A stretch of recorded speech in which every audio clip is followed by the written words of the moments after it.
Hey everyone, welcome back to my channel Scale Up. In this quick tutorial, I will show you how to get beauty mode in TikTok.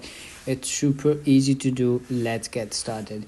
If you want to apply some filters or like effects in TikTok, you can't find it anymore. You want to create it and you can't get any of the filters that you have that you want to that you want to apply on your videos that you are creating. So I will show you how you can do it. Open up your TikTok app and click on that plus icon at the bottom, and you will see over here bunch of options over here at the camera side. You can see at the left menu you will see bunch of options over here. You have to simply click on filters, and then you will see this pop-up menu over here, and you can see some filters over here. I will show you how you can check it out. The filters, you have to simply click on the filter and it's gonna be applied on your video. So as you can see, so whenever you are satisfied with the effects, so you have to simply click on the video, and then you have to simply record your video. For the purpose of the video, we have to check it out the filters. So you can see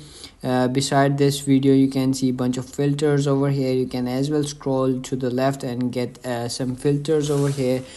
For filters, you have to come on the camera and check it out the filters. If you want to like the filters, you have to simply create a video and apply for your create your video for your family or the audience that you have created. So and also you can check it out bunch of filters over here. You can simply scroll left, and as well you can find over here and go to filters, and there you will also find bunch of filters over here. So you can do both steps, and that's it. That's how you can do it. If you found this video helpful, don't forget to like my video, subscribe my channel Scale Up, and also drop me a comment for more tips and tricks videos. Thanks for watching. See you in the next video. Have a nice day. Bye bye.